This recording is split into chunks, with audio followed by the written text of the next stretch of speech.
I've always liked horror games, but I don't really experiment with the genre as much as I'd like. I play Resident Evil and Silent Hill, but that's about it. But if you ask me, both of these series are so good with what they do, I'd be content in playing these and never branching out. But while I love Resident Evil, everyone who does love it has already talked about it. And I think Silent Hill needs a little more of a spotlight. Anyway, Silent Hill stars one Harry Mason, a widower going on vacation with his daughter Cheryl. On their way, they get into a crash and are stranded in a town called Silent Hill. Cheryl decides to run off, leaving Harry to locate her in this disturbing ghost town. And I mean disturbed. Not long after, Harry runs into crucified corpses and demon children ready to kill him, and it seems to have worked for them. However, he does wake up in a diner with a police officer from another town, Sybil Bennett. She's been trying to understand what's been going on in the ghost town, with monsters lurking around in the dense fog. Harry insists on looking for Cheryl, despite the circumstances, so Sybil lends him one of her handguns for safety and leaves to investigate. Before leaving himself, he feels he needs to grab the flashlight and the knife for protection. Yep, the radio goes off for some reason, and there it is! It seems the radio has the ability to sense any monsters nearby, so it's only smart to keep it on hand. You can turn it off if you're feeling daring, and it is smart to do so with enemies with strong hearing, but it's not really necessary as you're well equipped for most of the game. You'll get plenty of ammo for the handgun, but the knife is so pathetically short range that it's near useless. You will get a rusted pipe along the way, and it's basically the best weapon to have at this point. Not only is the range already great, but you can swing it rather quickly, and melee weapons are the perfect choice for narrow passages, which you're going to go through often. Which also makes the handgun kind of obsolete for the most part. It isn't useless, however, since it is easier to take out flying enemies, though those only appear outside. Another thing to note is that while you can incapacitate enemies, that doesn't mean they're down for good. You'll meet up with it once you go back, and they have full health to boot. So make sure if you want an easier time, take them out with the final shot, or you can kick them to save ammo. That's probably the better choice. As I said, you are going to have to backtrack at certain areas, with plenty of areas in the town being locked out, especially in buildings. And you're going to get used to these landmarks throughout the series, starting with the elementary school. This place makes you realize that this town is more sinister than it originally appeared. Little children rolling around with knives, ghost children that just lurk around, and there's even a cat that's just trapped in a locker. Ah, there you go, buddy. Be careful now. I'm sure it's fine. Exploration is a big part of the design, and when exploring, you will run into random tools that will help you progress in this hellhole. What use is this rubber ball gonna have? What's the meaning of this poem? Why am I collecting all these medallions? You need to figure all of this out, and it's one aspect I love about horror games. Trying to figure out the puzzles and progressing with the skills and tools I have in my pockets. And you have very large pockets. You can fit them with a lot of health drinks and first aid kits for crying out loud. You will run into all these demons, no matter where you go, and you have the option of fight or flight. Do you want to save time and ammo by running, or do you want to take out the monsters just in case you have to come back? Whether you do fight them or run away, you will need to keep an eye on your health. That's where the abundance of health drinks and first aid kits come in handy. That doesn't mean you're safe though. Like ammunition, you only have a finite number, so you want to stay cautious, and if you aren't confident in your melee capabilities, you might as well not bother with combat just so you can have the ammo and medicine stocked up during the tougher parts. Once you have the medallions and get the generator working for the clock tower, you get transported to the school again? But it is quite a bit different. In fact, the music is more grating and screechy, increasing the tension. The place is kind of odd though. I enter this restroom and instead of the first floor, I leave and wind up in the second floor. That's kind of creepy. And there's a shotgun in the boys' room next to it. Cool. Would have done without the hanging corpse though. Oh, and there's that locker again.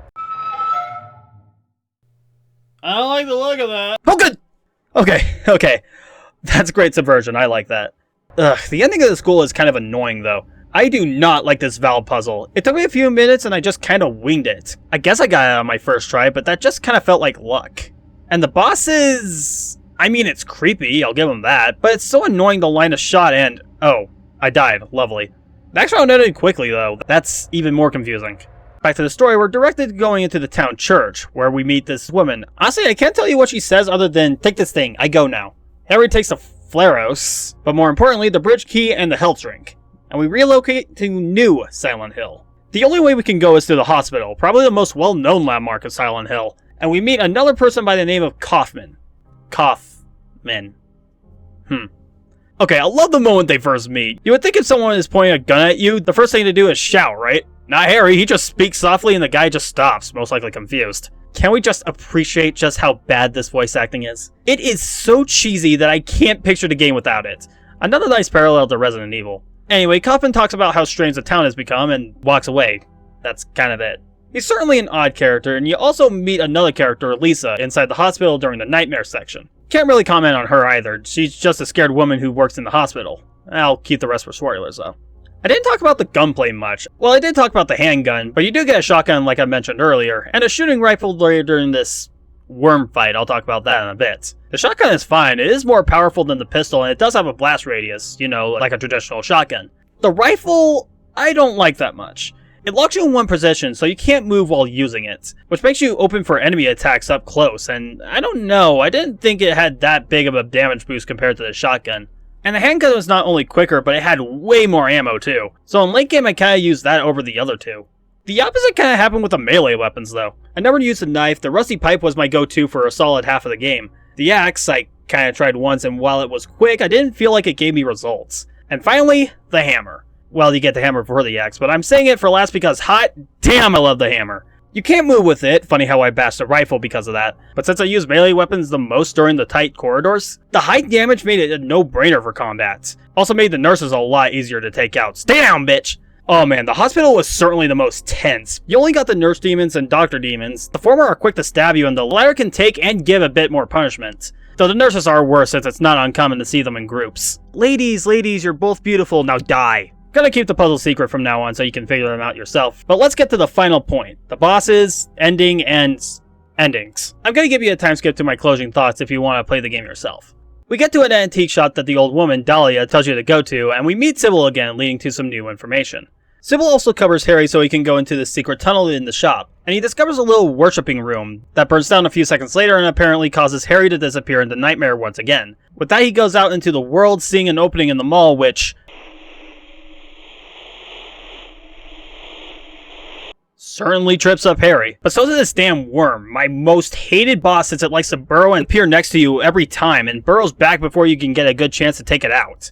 It does come back later as this moth, which is on the opposite spectrum. It's way too easy. Just gotta shoot it and move away from its projectiles, that's it. And then we got a new destination, the resort and amusement park. The resort only has a couple of points of interest. One is the Kaufman side quest. Yes, he returns here. You only meet him for a moment after saving him from a demon, but then he leaves short after. He drops a couple of items that start the side quest, and it just feels like a waste of time. There's a reason why I do it though, which will be talked about later. The other is in the nightmare portion, that kinda transitions out of the blue, like Harry got instantly drugged or something. Anyway, the pier. Harry again meets Sybil and eventually Dahlia in one of the boats, and Dahlia persuades them to visit the lighthouse and the amusement park. Sybil goes over to the park, but Dahlia, for some reason, tells us afterward that we need to use the Flowers to defeat the evil that took Cheryl. So we go to the lighthouse and meet a mysterious woman that we met a couple of times, but that was kind of it. We go back to the boat, but Sybil hasn't returned. So we go to the sewers, kill these space pirate looking demons, and we go into the amusement park with returning shadow kids and demon children. How fun! Speaking of fun, Sybil is in the carousel, and she's not looking too hot, and you gotta fight her. She's the toughest boss in the game, only for that damn pistol that gets you to low health instantly as well as knocking you down. Anyway, just get the rifle, shotgun, or the trusty hammer out. Ow. And eventually she'll drop her gun to the ground. Now you can do one of two things. You can just straight up kill her, or save her by using some liquid you found in the hospital. The game doesn't really tell you how to obtain the liquid, but it's not exactly hard to figure out if you have a strong eye and sense of curiosity. After saving Sybil, and I hope you save Sybil, you monster, you find the mysterious girl once again, known as Alessa de Dahlia, who take her and you to... oh shoot. Welcome to the endgame, where there are puzzles and nurses galore. It also has these invisible demon children. Damn the person who thought these up. You also meet Lisa turning demonic over time. She does leave after you witness the transformation, but when you return she's no longer there and you see her diary, showing that she wanted to leave the hospital with all the strange occurrences during her working there. Also, the song that accompanies this scene is so somber, both sad and disturbing at the same time, though it could be the setting attributing to that last feeling. You eventually get to a point where you see visions of doctors and Dahlia experimenting on a girl. You can guess where that went. And another vision before the final confrontation with Dahlia and who is essentially Alessa.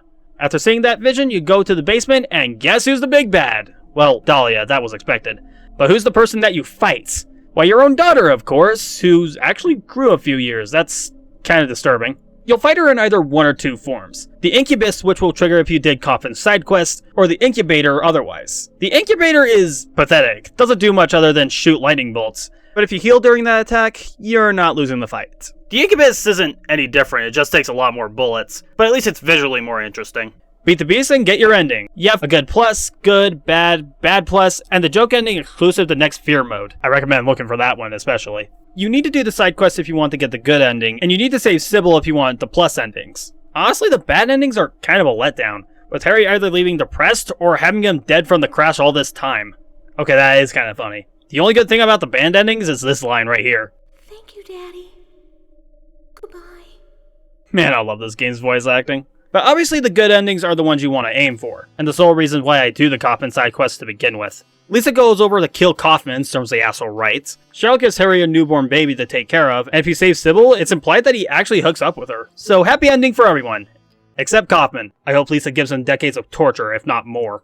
And that was Silent Hill for the PlayStation. This game is dated, but if anything, I'd say that made this game age pretty well. The cheesy dialogue, the tank controls, the blocky graphics of the time, it feels right at home for a horror game. It's even worse in the second playthrough with Next Fear, essentially a harder mode once you beat the game. It may be harder in terms of enemy numbers and maybe some weapon changes, but it wasn't too much worse than it really was. I heavily recommend Silent Hill, even as dated as it is now. The game does have an easy mode, and if you beat that, the Next Fear will upgrade you to normal, or you can enjoy easy mode and never play it again. That'd be cool too.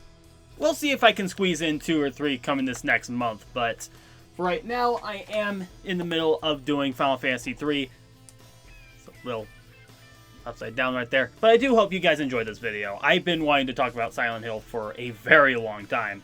It's been a long time coming too. I remember back when I was a kid, I just looked at the back of my PlayStation box and just seeing Silent Hill on the back it was just kind of intriguing in a way. And when I got to play it, I immediately fell in love. It's one of my favorites.